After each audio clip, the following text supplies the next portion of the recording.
کر رہے ہو؟ کیونکہ یزید اور کیا چیز کا امام حسین نماز بچانے کے لیے جان دے اور حسین پاک کے جلسے میں نماز کے بغیر اور نماز پڑھے بغیر سو جاتے ہو، بلکہ جلسے کی تیاری میں کئی نمازیں چھوڑ دیتے ہو، مہمانوں کی خدمت میں کئی نمازیں چھوڑ دیتے ہو۔ مجھے بتاؤ تو صحیح، اللہ کے رسول حالت جنگ میں بھی نماز نہیں چھوڑ رہے ہیں، اور ہم جلسے کی تیاری کے لیے حضور نے احد میں اعلان کیا تھا جو جہاں ہے وہی کھڑے رہ کر کے نماز پڑھے۔ خالد بن ولید سے کسی نے پوچھا، خالد تم نے تو مسلمانوں کا اتنا نقصان کیا پلٹ کر آنے کے بعد، ایک بڑی تاریخ ہے احد کی، لیکن آ گئی تو وہ بھی سنی۔ 50 صحابہ کو، جوانوں کو حضور نے ایک درے پر کھڑا، اس درے پر جب وہ کھڑے ہوئے، اس چھوٹی سی پہاڑی کا نام ہے جبل روما۔ اور سنیے گا، یہ جو رونا رو رہے ہو نا، فلسطین اور چچینیا اور حسینیا اور کشمیر اور یہ رونا رو اس کا علاج پیش ہے۔ میری عادت میں کوشش کرتا ہوں کہ مرض کا رونا رونے کی بجائے علاج پر بات زیادہ کیونکہ درد بھری باتوں سے مسائل کا حل، یہ راغسیوں کا طریقہ ہے سینہ پیٹا کہ قتل کیوں ہوا، قتل کیوں ہوا، وہ ابھی تک پیٹی نہیں۔ یہ حال ہے، ہم لوگ پیٹنے والے نہیں ہیں، ہم لوگ کہتے ہیں کہ شہادت جو بھی ہے وہ ہم لوگوں کے لیے ایک تحریک ہے، ایک انقلابی راہ عمل ہے۔ تو رونا بہت زیادہ نہیں رویا کرے، علاج نہیں۔ اس درے پر 50 صحابہ کو عبداللہ ابن زبیر نہیں بلکہ جبیر، تھوڑا سا آج کل ہمیں تلفظ پر دینا پڑتا ہے، ورنہ فقیر بھائی تھوڑا خدمت میں الحمدللہ ہم کو اسباب اور ہم تو کوئی فن لے کر بھی نہیں، وہ اسباب کے فقیر ہیں اور بس وہی لاج ہے، اور انہیں کے ہاتھ لاج ہے، تیرے ہی ہاتھ لاج ہے، ہم تیرے دستگیر ہیں، تیرے ہاتھ کے نیچے جہاں بھی لاج آتی وہاں بھی۔ بہرحال عبداللہ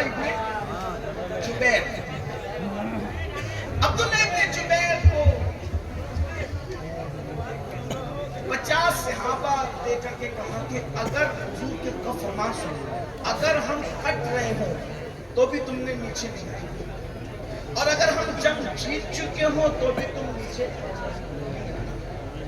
وہ کھڑے ہو گئے اور احد میں صحابہ نے وہ جواں مردی دکھائی کہ چند منٹ کے اندر وہ نامردوں کو بھاگتے ہوئے جو آئے تھے مصطفیٰ جان رحمت کو ختم کرنے کے لیے، جنہوں نے اسلام کے ان کے لیے جھوٹا نہیں ہے، جو کر گئے ان کے لیے ویسی نامردی دکھائی کہ بھاگے ہوئے، اور جب بھاگے تو جو 50 صحابہ تھے انہوں نے اکثر نے اجتہاد کیا، اجتہاد نے کیا کہ جنگ ختم ہو گئی، چلو نیچے۔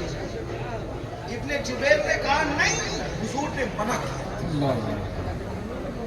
آقا نے جب تک ہمیں نہیں بلایا تب تک ہم نے نہیں جانا تھا، حضور نے حالت جنگ میں منع کیا تھا نیچے اترنے کو، جب جنگ ختم ہی ہو گئی ہے تو پھر رکنے کا مطلب کیا ہے؟ بہت روکا، نہیں رکے، ان میں سے اکثر اتر گئے۔ ایک تاریخی روایت کے مطابق 12 یا 14 جوان بچے، باقی سب نیچے اتر۔ جب ان سے وہ درا خالی دیکھا، جب وہ پہاڑ کا وہ خالی دیکھا تو وہ حضرت خالد ابن ولید پلٹ کر اور حملہ کیا، اور مسلمانوں کے جو قدم اٹھے ہیں پھر اسی کے بعد حضرت امیر حمزہ کی شہادت، حضرت سیدنا اللہ اکبر مصعب ابن عمیر کی شہادت، عبداللہ ابن جہش کی شہادت، حضرت شماس کی شہادت۔ حضرت شماس وہ صحابی اللہ اکبر کہ حضور پر وہ آس پاس گھوم کر تیر اپنے سینے پہ لیتے تھے۔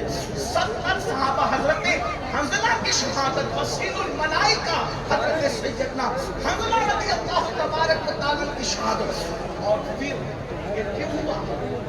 یہ کیوں 70 جانے گئی؟ 70 کیوں؟ حضور کے ایک فرمان پہ عمل نہیں ہوا. 70 جانے.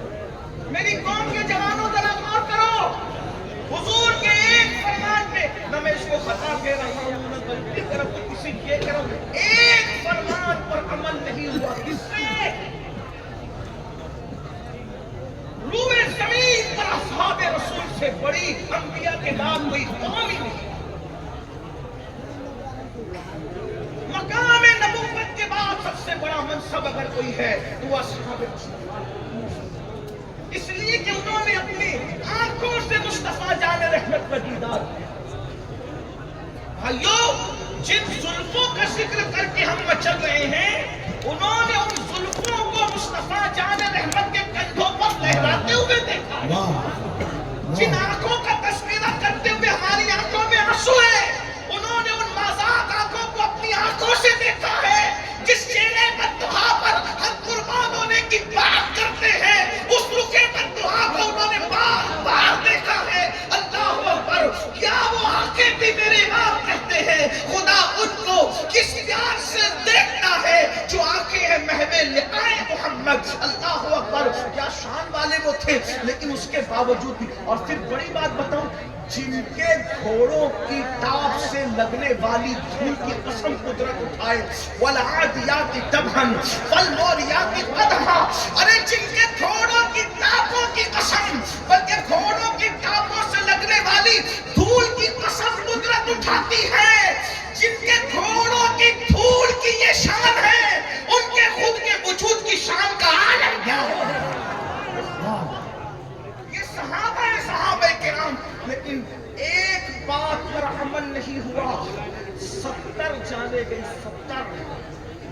50 سے زیادہ عورتیں بیوہ ہوئی.